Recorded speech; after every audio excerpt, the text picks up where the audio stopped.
नमस्कार, मैं हूं आपके साथ मयंक। देखिए, इस वक्त की बड़ी खबर, डोनाल्ड ट्रंप को नोबेल पीस प्राइज़ नहीं मिल पाया है। देखिए, डोनाल्ड ट्रंप का सपना टूट गया है नोबेल पीस प्राइज़ का, और कमिटी की तरफ से अनाउंस कर दिया गया नाम। और मारिया कोरिना मचाडो, ये वेनेजुएला की रहने वाली हैं, जिन्हें नोबेल पीस प्राइज़ दिया गया है।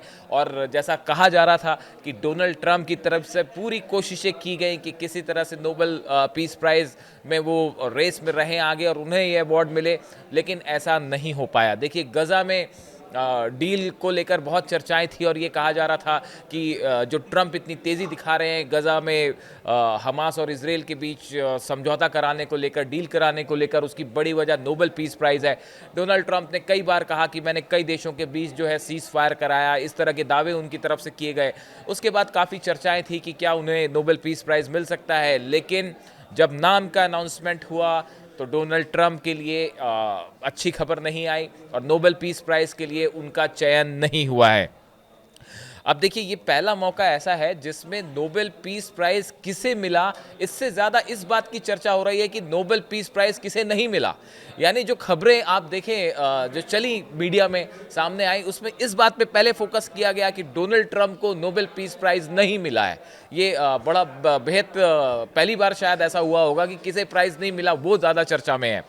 देखिए, हमने पहले ही बताया था आपको, हमने पीछे भी एक वीडियो बनाया था, उसमें इस तरह की बात हमने बताई थी कि जो कमिटी नॉमिनेट करती है लोगों को, उसके बाद उनका चयन करती है, उनकी तरफ से ये इंडिकेशन आया था कि कुछ रूल्स एंड रेगुलेशंस होते हैं, कुछ गाइडलाइंस होती हैं, उसके मुताबिक नोबेल पीस प्राइज़ किसे दिया जाए उनका चयन होता है, जिसमें कई सारी बातें होती हैं कि हथियारों का प्रसार रोकने की किसने कोशिश की है, किस तरह से शांति स्थापित करने की कोशिश की गई। ऐसी बड़ी सारी चीज़ें होती हैं, जो नॉर्म्स होते हैं, जिसको कंसिडर किया जाता है।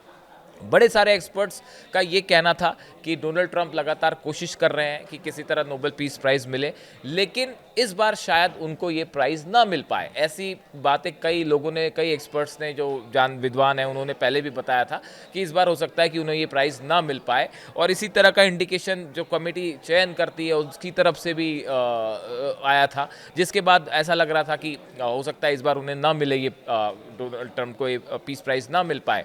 और देखिए, वही बात सच साबित हुई। और मारिया कोरिना मचाडो हैं, इनको, ये वेनेजुएला की रहने वाली है, इनको ये पीस प्राइज़ मिला है। अब देखिए कौन है इनके बारे में। देखिए, इनका जन्म 7 अक्टूबर 1967 का हुआ था।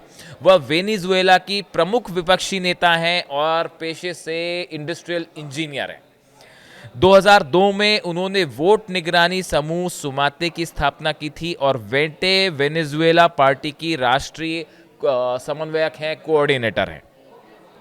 2011 से 2014 तक वो वेनेजुएला की नेशनल असेंबली की सदस्य रही हैं, मेंबर रही हैं। 2018 में बीबीसी की 100 प्रतिभाशाली प्रभावशाली महिलाएं, और 2025 में टाइम मैगजीन की 100 प्रभावशाली व्यक्तियों में उन्हें शामिल किया गया था।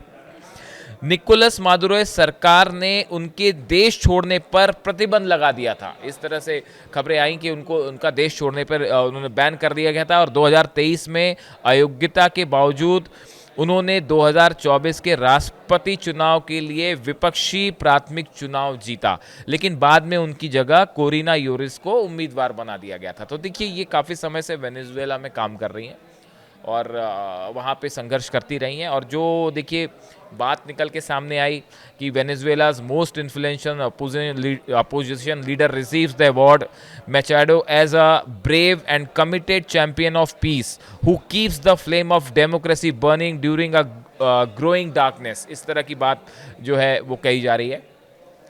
अब देखिए, ये पूरी खबर कि हमने आपको बताया है कि जो मारिया कोरिना मचाडो हैं, इनका हमने आपको ब्रीफ में हिस्ट्री बताई क्या है। लेकिन अब डोनाल्ड ट्रंप का रिएक्शन क्या रहता है इसको लेकर, इस पे भी हमारी नज़र रहेगी। देखिए, जिस तरह से हमास और इसराइल के बीच डील कराई गई, फर्स्ट फेज़ की डील, सेकेंड और थर्ड फेज़ की डील का अभी कोई भविष्य साफ नहीं है कि आगे क्या होगा। अब ऐसा कहा, कई लोगों की ऐसी राय थी कि ये जो तेज़ी दिखाई गई, फर्स्ट फेज़ की डील फ़ौरन करवाई गई, इसके पीछे मुख्य एम जो था, उद्देश्य था, वो शायद डोनाल्ड ट्रंप चाह रहे हैं कि नोबेल पीस प्राइज़ मिले। ऐसा कई लोगों की राय थी, कई लोगों ने इस तरह की बात की थी। लेकिन अब जब उन्हें नोबेल पीस प्राइज़ इस बार नहीं मिला है। हालांकि कई लोगों ने ये बात ज़रूर कही कि हो सकता है अगली बार वो इसके लिए फिर नॉमिनेट हों और अगली बार शायद उन्हें ये प्राइज़ मिल जाए। इस तरह की बात भी कही जा रही है, लेकिन इस बार उन्हें प्राइज़ नहीं मिला। अब ऐसे में एक बड़ा सवाल ये है कि गज़ा डील का क्या होगा? क्या डोनाल्ड ट्रंप को नोबेल पीस प्राइज़ ना मिलने से जो हमास और इजराइल के बीच डील है, क्या इस पे कोई असर होगा? ये एक बड़ा सवाल है जिस पे हमारी नज़र बनी रहेगी। इससे जुड़ा जो भी अपडेट होगा आप तक पहुंचाएंगे। Thank you so much.